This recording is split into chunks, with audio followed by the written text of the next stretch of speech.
오늘 설교 제목을 스크린에서 우리 한번 볼까요? 같이 읽어봅니다. 뿌리 깊은 나무. 이런 나무를 한번 보여드리면 여기 나무가 저렇게 서 있는 데는 뿌리가 너무 중요합니다. 그런데 저 뿌리의 특징이 뭐냐면 보이지 않는다는 것입니다. 사실 저 나무가 견고하게 서고 열매 맺고 싱싱하고 한 것이 다 뿌리에 있는데도 불구하고 안 보이다 보니까 사람들이 뿌리를 무시하고 뿌리를 업신여기는 경우가 많은데, 저 나무를 온전하게 세우는 것은 바로 뿌리가 너무 중요하다는 거예요. 만약에 뿌리가 약하면 어떻게 되느냐 하면 이렇게 되어져 버립니다. 이 태풍이 오거나 바람이 불면 뿌리가 약하니까 그저 휙 넘어져 버리게 되는, 그래서 나무의 진정한 성부수는 이 뿌리에 있다, 이렇게 말할 수 있는 것처럼 우리 신앙도 신앙의 뿌리가 중요하다, 이렇게 말할 수 있죠.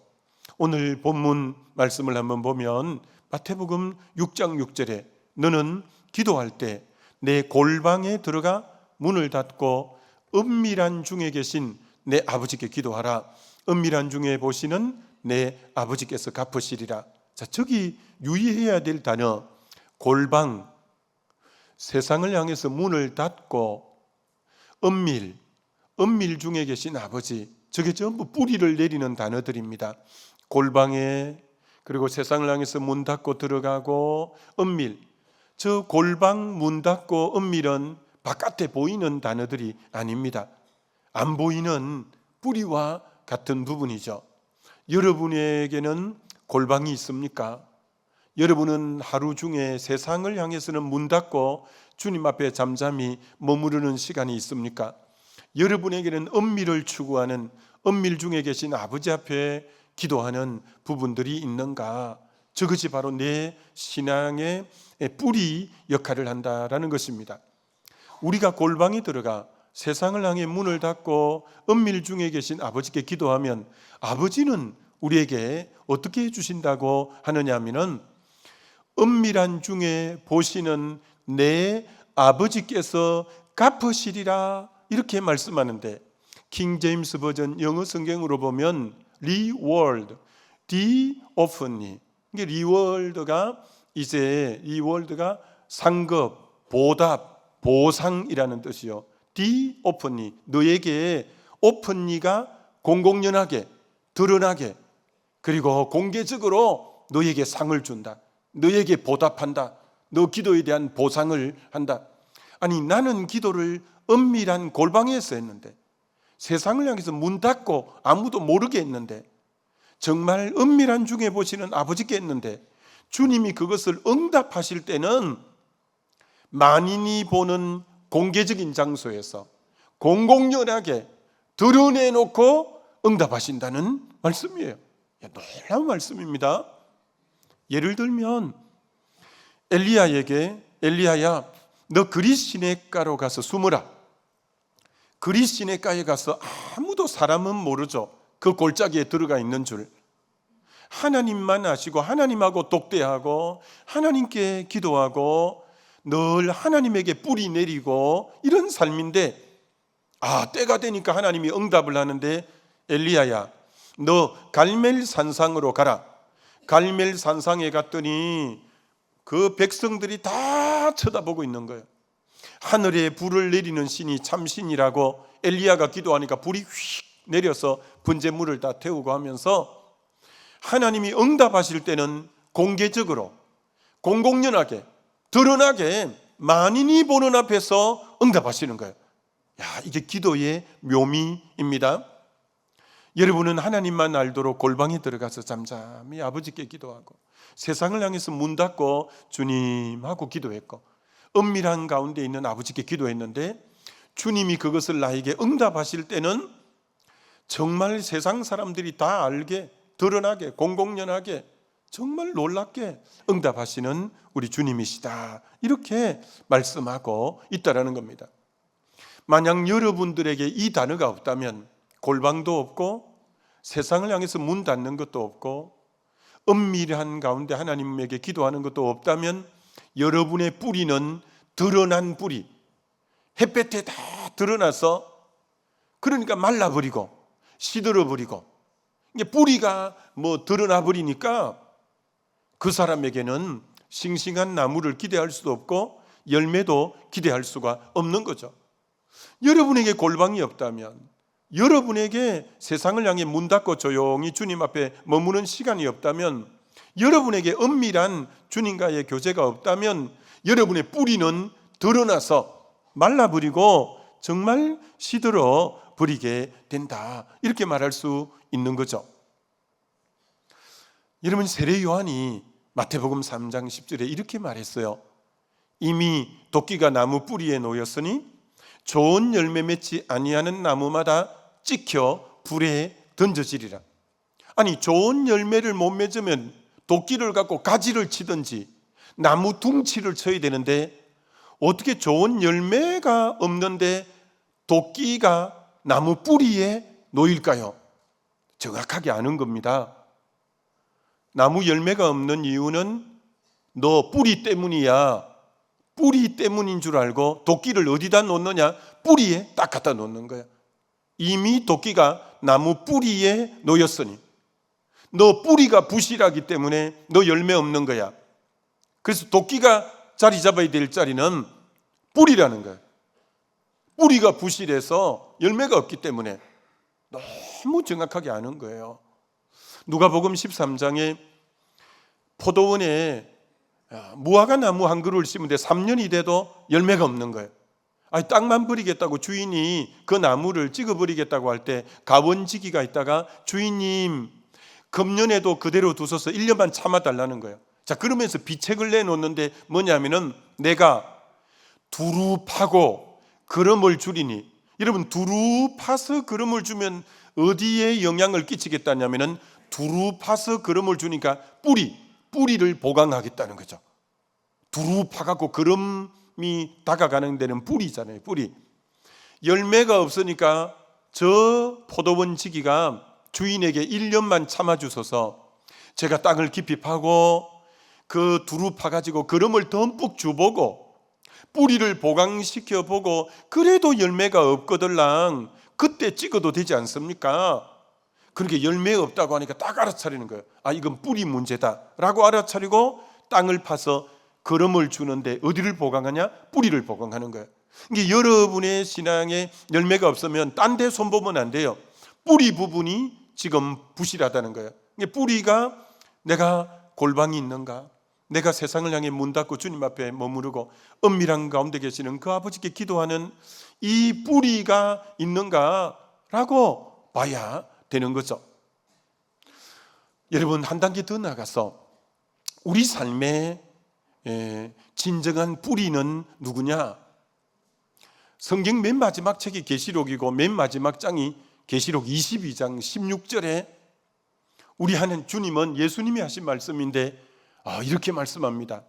나는 다윗의 뿌리요 자손이니 곧 광명한 새벽별이라. 다윗의 뿌리가 누구라고 하느냐면 예수님이, 하나님이 다윗의 뿌리이다, 이렇게 표현하는 거예요. 너무 귀한 표현이에요. 여러분, 하나님께서 다윗을 연단하고 훈련시키기 위해서 광야로 내몰았어요. 여러분, 다윗이 광야에 있은 기간이 약 10년 가까이 됩니다. 사울 왕에게 쫓겨서. 여러분, 광야라는 자체가 벼 한 폭이 없고 과일나무가 없어서 살 수 없는, 보이는 것이 아무것도 없는 곳이에요. 그래서 정말 살기가 척박하고 힘든 곳이 광야인데, 아니 사울이 3,000명의 군대를 보내서 자기를 죽이려고 하니 광야 자체도 힘든데 사울 왕이 군대를 보내니 정말 설상가상이요 화불단행이라, 불행이 겹치는 걸 화불단행이라고 하는데 너무 어려운 거예요. 그때 다윗이 자기 심정을, 하나님, 내가 흔들리는 울타리 같고 넘어지는 담과 같습니다. 저들이 나를 죽이려고 일제히 박격합니다. 나와 사망 사이에는 한 발자국밖에 없습니다. 자, 그러면서 그 광야에서 하나님이 보낸 이유가 이거예요. 그 광야에 너무 힘들 때 나의 영혼이 잠잠히 하나님만 바람이여 나의 구원이 저로 쫓아 나는도다. 오직 저만 나의 구원이시요 나의 반석이시니 내가 요동치 아니하리라. 그 척박한 광야에서 붙잡을 곳은 사람도 없고 환경적으로도 없어서 내 영혼이 잠잠히 하나님만 바라보고 하나님만 추구하면서 영적인 뿌리가 하나님에게 든든히 갔더니 하나님이 그의 구원이 되어주시고 하나님이 그의 반석이 되어주고 하나님이 그의 산성이 되어주고 하나님이 그의 요새가 되고 하나님이 그의 피난처가 되고 하나님이 그의 힘이 되어주는 이게 광야에서 뿌리 내리라는 거예요. 너 광야에 아무것도 의지할 것 없지, 바라볼 것 없지, 너 하나님만 잠잠히 바라봐. 그러면서 영적인 뿌리를 그렇게 깊이 내리는, 여러분 우리 인생에 참 싫지만 하나님이 여러분을 귀하게 쓰기 위해서 한 번씩 인생 여정의 광야를 허락할 때가 있어요. 너무 힘들고 어려운 광야가 여러분 인생에 들이닥칠 때가 있어요.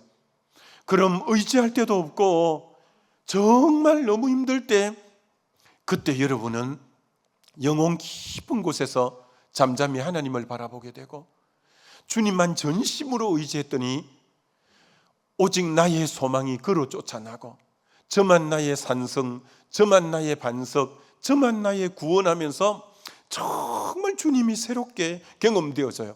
아니, 사울 왕이 3,000명의 군대를 거느려서 다윗을 샅샅이 뒤적이며 잡으려고 가는데, 이 다윗이 소년이거든요. 목동이거든요. 정말 초라한 사람이거든요. 안 잡히는 거예요. 정예 군인들이 풀어서 그 좁은 땅덩어리를 뒤져서 다윗을 잡아 죽이려고 해도 안 잡히는 거예요. 왜 그럴까요? 왜 다윗이 안 잡힐까요? 지면 위로는 초라한 목동이고 소년이지만 지면 아래 보이지 않는 뿌리가, 나 예수는 다윗의 뿌리요 그 밑을 든든하게 떠받치고 그의 근거가 되고 그의 근원이 되는 분이 누구냐? 예수님, 전능자가 그 인생의 뿌리가 딱 되니까 사울이 그걸 못 보는 거예요.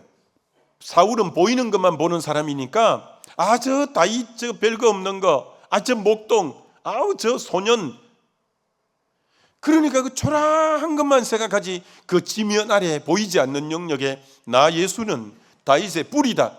하나님이 그 뿌리가 딱 되는 걸, 그러니 사울 왕이 어떻게 하나님의 근거 삼아 뿌리가 되는 사람을 어떻게 해치울 수 있겠어요? 꼭 뭐 하고 갔냐면 빙산의 일각과 같은 이런 그림하고 같아요. 여러분, 이 빙산의 일각이라는 이 그림이에요. 그 위에, 수면 위에 이제 빙산이 조금 있는 거예요. 타이타닉호가 물 바깥에 지금 빙산이 별거 안 되니까 타이타닉호가 지나가서 별거 아니라고 쓱 밀었는데 세상에 10분의 9 정도 되는 것은 지면, 수면 아래에 엄청난 지금 힘을 갖고 있는 것이 떠받치고 있는 걸 못 본 거예요.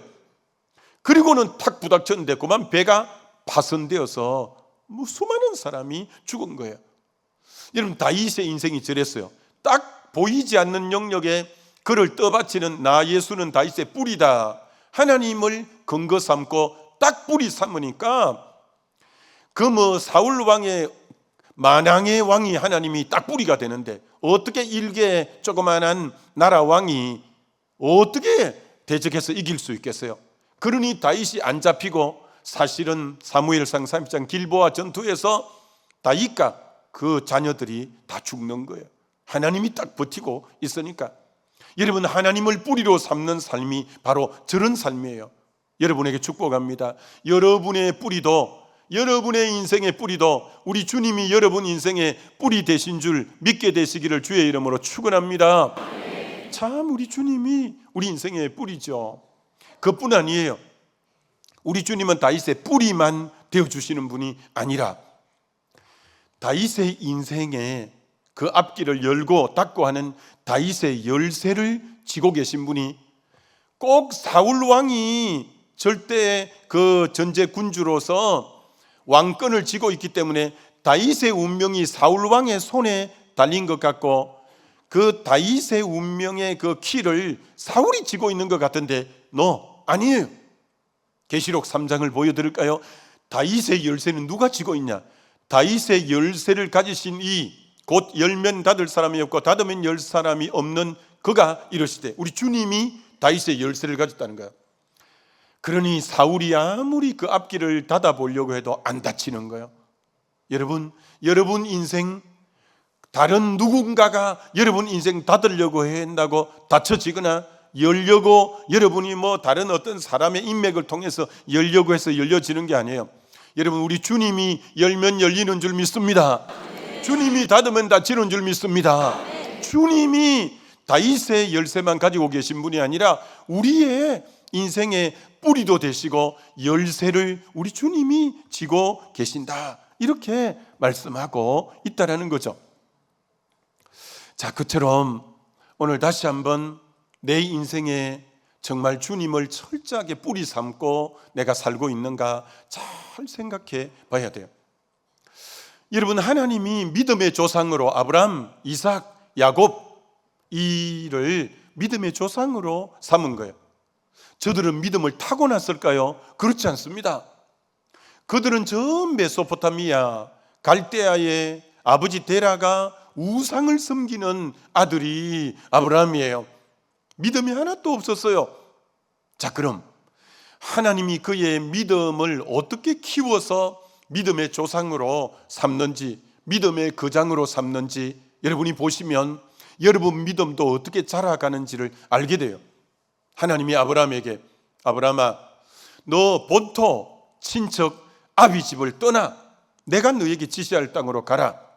본토 친척 아비 집은 내가 의지하는 근거예요. 내가 그동안 의지하는 게 본토고 친척이고 아비 집은 내가 의존하는 곳이고 보이는 세계예요. 보이는 나의 삶의 백그라운드예요. 너 그거 떠나. 너 의존하는 거 다 떠나.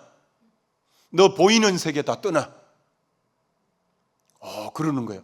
요즘식으로 말하면 학연과 혈연과 지연을 너 떠나라. 그래서 하나님 말씀에 의지해서 하나님만 바라보고 갈 바를 알지 못하는 가나안 땅으로 갔는데, 아니 가나안 땅에 갔는데 기근이 들어 닥친 거예요. 안 그래도 지금 마음이 힘든데 그 땅에 기근이 왔어요. 그래서 애굽으로 잠시 내려갔는데 세상에 진짜 설상가상으로 그곳에 가서 바로 왕에게 자기 아내를 빼앗겨 버렸어요. 나그네가 여러분 에집트 문명이 4대 문명의 발상지고 얼마나 강한 나라인데 그 바로 왕이 자기 아내를 빼앗아 갔으니 달라고 할 수도 없고 하소연할 수도 없고 힘도 없고 자기는 어찌할 수가 없어요. 야, 그러니까 의지할 거라고는 하나도 없고 진짜 어려운 절체절명의 어려운 순간 아브라함이 마음 쏟을 곳이 하나님밖에 없어요. 하나님 도와주세요. 긍휼히 여겨주세요. 내 안에 정말 하나님이 다시 찾게 해주세요. 구할 수밖에 없어요. 그런데 하나님이 애굽에 재앙을 내려서 이 바로가 깜짝 놀라서 아내를 돌려주고 양과 소와 모든 것도 주신 거예요. 그때 아브라함이 딱 깨달은 거예요. 야, 저 강한 바로를 움직이고 바로를 이기시는 분이 내가 믿는 하나님이 진짜 절대 주권자구나. 그러면서 그 사건을 계기로 내 하나님이 제일 강하신 분이구나. 내 하나님의 주권 안에 모두가 굴복하는구나. 아무것도 없는 것 같지만 내 하나님을 뿌리 삼고 의지할 때 주님은 나를 보호하고 지키고 나의 필요를 채우시는 분이 나의 하나님이구나. 하나님이 의도적으로 그의 믿음을 키우려고 그 상황에 그 바로 같은 권세를 꺾어버리고 딱 그를 보호하고 지켜주므로 하나님 한 분만 의지해도 넉넉하구나 라는 걸 이제 주님을 뿌리 삼는, 보이는 본토 친척 아비 없어도 하나님 의지해도 되는 것이구나라는 걸 믿음의 조상으로 점점 이제 자라게 하는 거예요. 자, 그래서 창세기 13장에 와서는 이제 내 하나님이 내 근거야. 그렇기 때문에 아브라함의 종들과 이 조카 이제 그 롯의 종들이 서로 다투니까 땅을 양보할 마음이 여유가 있어요. 너가 우하면 나는 자하고 자하면 우할게. 너가 원하는 땅을 먼저 선택해. 근데 아브라함의 조카 롯은 믿음의 뿌리를 두지 않는 사람이에요. 보이는 것을 근거 삼아 사는 사람이에요. 그래서 요단 동편을 보니 여호와의 동산 같고 애굽 땅과 같아서 너무 땅이 기름지고 물이 많아서 그쪽을 딱 선택한 거예요. 성경에 이렇게 말합니다. 롯이 떠난 후에 여호와께서 아브라함에게 이르시되 아브라함아 동서남북을 바라보라.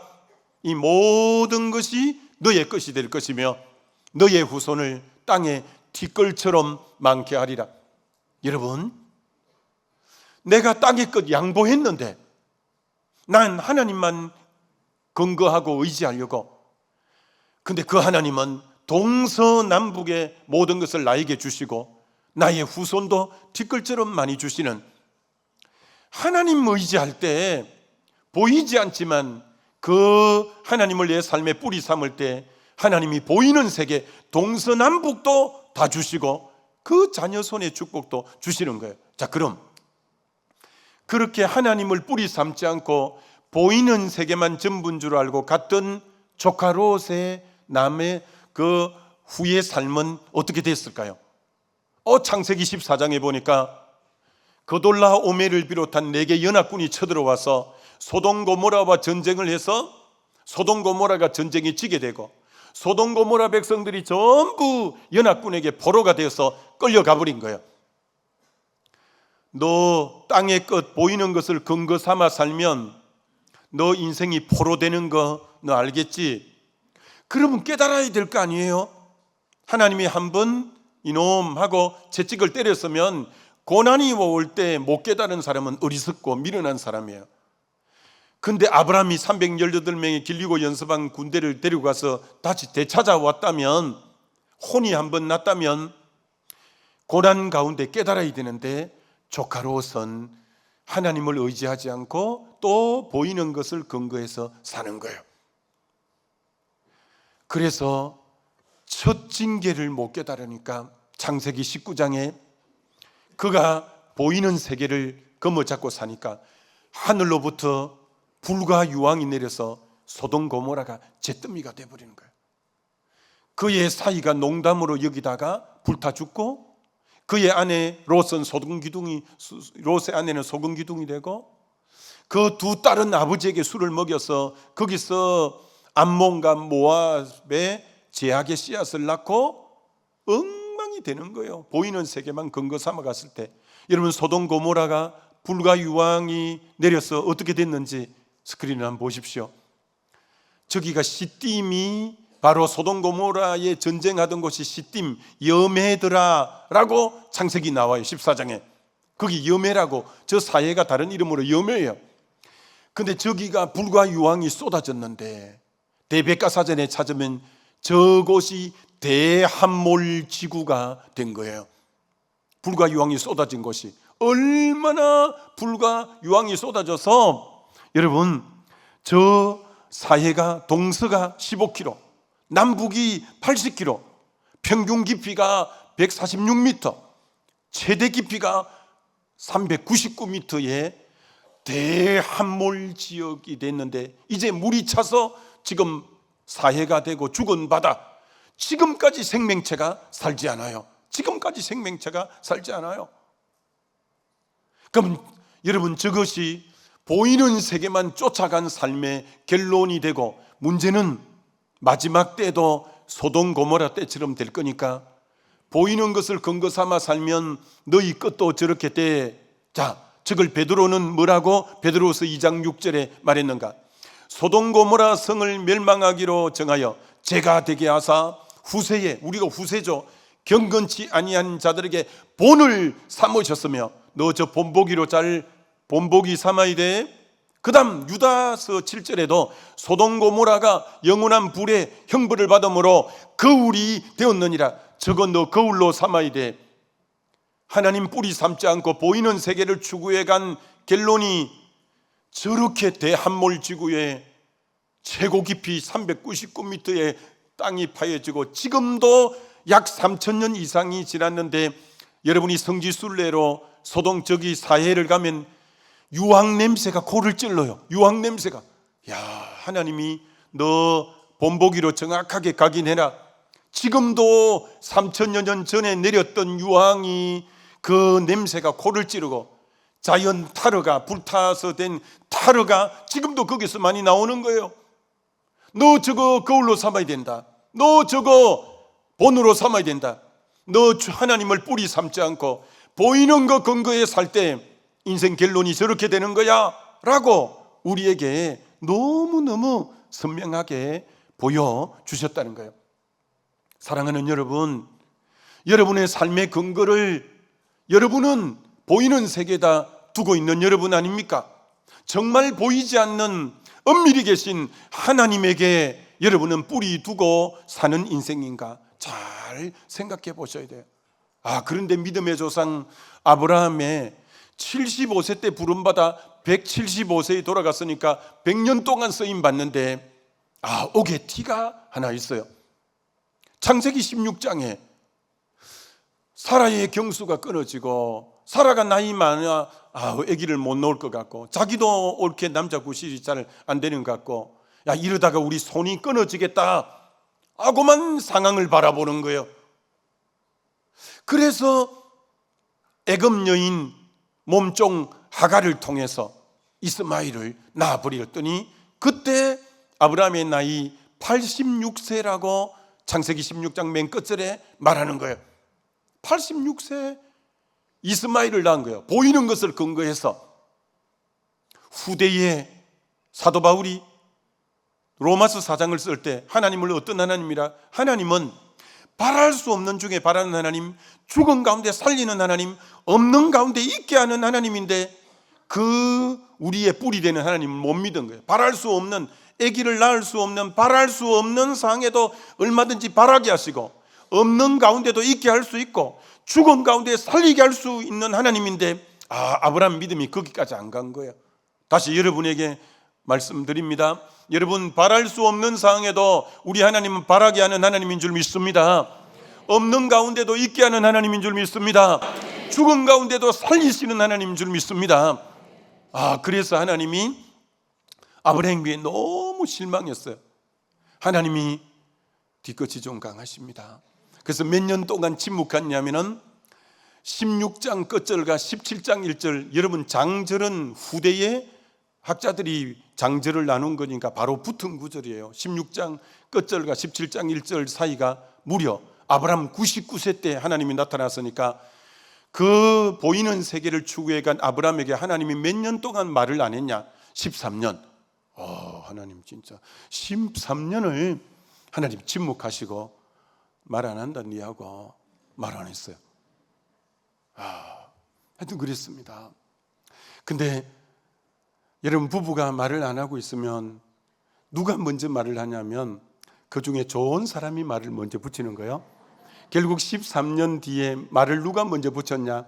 하나님이 아브라함에게, 아브라함아 너는 내 앞에 행하여 완전하라 하면서 하나님이 먼저 말을 붙여요. 자, 그래서 여러분이 보이는 걸 근거 삼아 살면 하나님이 그렇게 마음 아파하십니다. 여러분의 삶에 침묵해버립니다.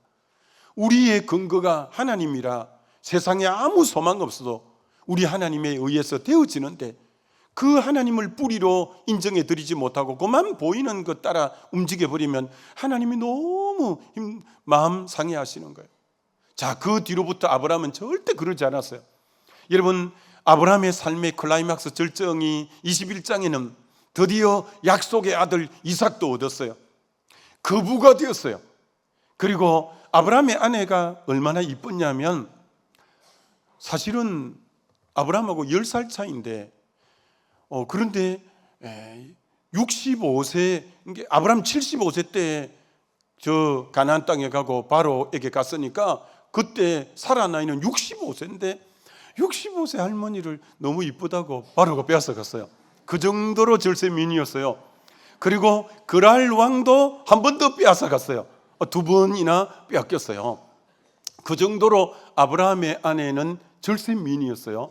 그리고 거부였어요. 그리고 그 귀염둥이 약속의 자녀 이삭도 있어요. 그러니까 가정에 아쉬울 게 없는 거예요. 야, 그러나 아브라함이 지난날 깊이 깨달았잖아요. 나 보이는 거 뿌리 삼지 않는다. 그래서 창세기 21장 맨 마지막 부분에 아브라함이 브엘세바에 내려가 에셀나무를 심고 영생하시는 하나님을 불렀더라. 하나님만 뿌리 삼는 거야. 하나님만 부르는 거야. 자기 지금 너무나 귀여운 아들, 너무나 아름다운 아내, 너무 거부가 있지만 거기 마음 두지 치심치 않는 거예요. 딱 하나님을 부르면서 하나님께 뿌리 두고 있는 거예요. 그런데 여러분, 아브라함의 삶에, 아브라함은 몰랐지만 아브라함의 가정에 지금 뭐가 다가가고 있냐? 창세기 22장이 다가오는 거예요. 창세기 22장은 너 사랑하는 독자 이삭을 번제로 드리라는 아브라함의 삶의 가장 큰 시험이 지금 성큼 아브라함 가정으로 다가오고 있는 거예요. 아브라함 그건 몰랐어요. 그건 모르고 그만 너무 평안한 날, 너무 부요한 날, 너무 행복한 날 하나님께 뿌리 두고 기도했어요. 근데 시험이 왔는데 시험을 덜크덩 잘 통과해 버렸어요. 그리고 그 시험이 도리어 내가 내 이름으로 맹세하여 가라사대 너에게 복 주고 복 주리라. 시험이 복으로 바뀌었어요. 어떨 때? 평안한 날, 평범한 날, 아무 일이 없을 때 깨어 기도하면 시험이 아니라 시험은 도리어 여러분에게 복이 되는 줄 믿습니다. 마태복음 26장 41절 시험에 들지 않게 깨어 있어 기도하라. 여러분이 평범한 날 일이 없을 때 기도해야 돼요. 문제가 없을 때 기도해야 돼요. 평안할 때, 잘 될 때 기도해야 돼요. 그러면 사단마귀의 악한 것들이 여러분 가정에 시험을 몰아오려고 덤성덤성 성큼성큼 다가와도 그 시험은 깨어 기도하는 자에게는, 하나님을 뿌리 삼는 자에게는 도리어 복으로 변화되는 역사가 일어나게 될 줄 믿습니다. 그래서 새벽기도 나오라고 뭐 그러는 거죠. 그래서 아무 문제가 없을 때 우리가 새벽을 살자, 좀 깨어 기도하자 하는 이유가 거기 있는 거죠. 여러분 깨어 다시 한번 부탁합니다. 여러분의 삶의 뿌리를 기도함으로 우리 주님에게 평안한 날 영생하시는 하나님을 부르면서 기도의 삶 살아가시기를 주의 이름으로 축원합니다. 그 삶을 누가 보고 자랐냐? 이삭이 보고 자란 거예요. 아버지가 저렇게 살구나. 아버지가 늘 보이는 세계가 아닌 보이지 않지만 실존하시는 하나님께 뿌리 두고 살구나. 이삭이 그걸 살면서, 자녀는 부모의 뒷모습을 보고 자라거든요. 뒷모습이란 말을 해서 가르쳐서 되는 게 아니라 삶을 보고 자란다는 게, 자녀는 부모의 뒷모습을 보고 자라요. 그러니까 부모님이 그렇게 사는 거예요. 하나님을 뿌리로 삼는 것. 그랬더니 이삭이 이제 믿음의 조상이 딱 되었을 때 기근이 온 거예요. 그래서 애굽으로 내려가려고 했더니 하나님이 내려가지 마라고 창세기 26장에 말하는 거예요.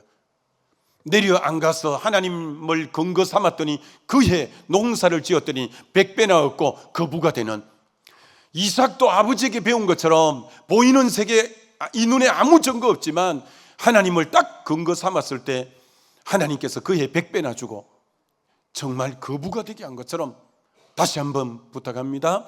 여러분이 보이는 세계 따라가지 말고 엄밀히 계시는 우리의 삶의 근거 뿌리 되시는 주님에게 믿음 두고 살게 되시기를 주의 이름으로 축원합니다. 그런데 세 번째 믿음의 조상인 야곱은 너무 보이는 걸 추구해 사는 거예요. 그 라헬이, 외삼촌 딸 라헬이 너무 아리따고 총명한데 마음에 드는 거예요. 그 라헬을 얻으려고 14년을 머슴살이 하면서 보이는 거 내 거 삼겠다고 14년 노동하는 거예요.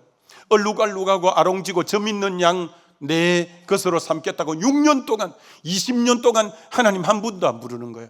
보이는 세계만 추구해 가는 거예요. 여러분, 보이는 세계만 추구해 간 야곱은 바로 앞에 섰을 때 내 나그네 길이 130인데 험악한 인생을 살아낸다. 이렇게 말하는, 이렇게 험악한, 너무 험악했어요.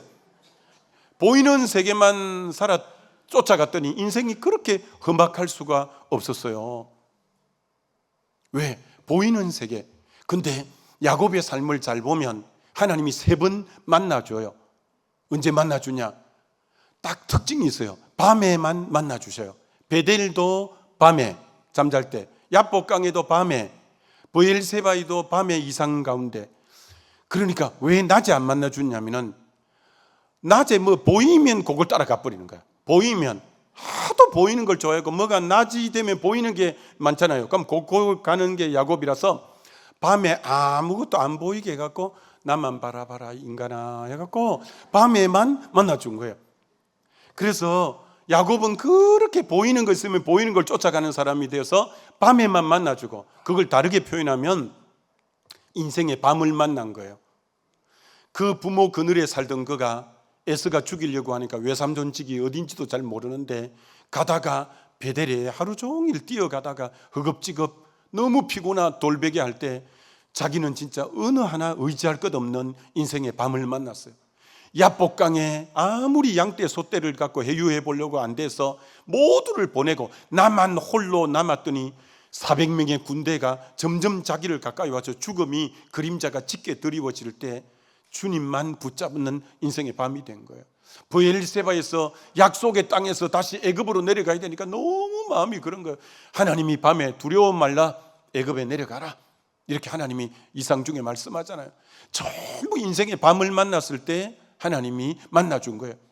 여러분이 하도 보이는 것만 따라가면 하나님이 인생의 밤이 오게 해서라도 주님만 주목하게 하는 거예요. 전 우리 성도님들이 그러지 않길 원합니다. 알아서 영생하는 하나님을 부르고 알아서 골방으로 들어가므로 하나님이 역부로 여러분의 삶에 밤을 주가지고 그때 겨우 주님 바라보게 하는 그런 분들이 없게 되시기를 주의 이름으로 축원합니다. 그래서 하도 하나님께 늦게 와서 하나님이 이 야곱에게 별명 하나를 이사야 41장에 지워주었어요. 그게 뭐냐면 이사야 41장 14절에 지렁이 같은 너 야곱아. 지렁이가요 똑바로 가면 되겠는데 요리 갔다 요리 갔다 요리 갔다 요리 갔다 하는 게 너무 하나님께 오는 속도가 느리고 세상 요거 볼 것이면 요거 봤다가 요리 갔다가 하니까 야, 넌 지렁이다. 꼭 네 모습이 지렁이다. 여기도 지렁이 같은 집사님, 지렁이 같은 권사님, 여러분이 주님께 나오는 것은 너무 더디고 세상은 너무 빠르고 그러면 안 돼요. 그래서 하나님이 지렁이 같은 야곱아 이렇게 이름을 지어준 거예요. 여러분, 대사도 바울은 인생관이 뭐냐면 고린도서 4장 18절에 보면 사도 바울은 인생관이 이랬어요. 우리가 주목하는 것은 보이는 것이 아니요 보이지 않는 것이니 보이는 것은 잠깐이요 보이지 않는 것은 영원합니다. 우리는 보이는 세계는 여러분 금방입니다. 보이지 않는 성부, 성자, 성령 하나님, 영원한 영생 하나님은 보이지 않지만 영원함이에요.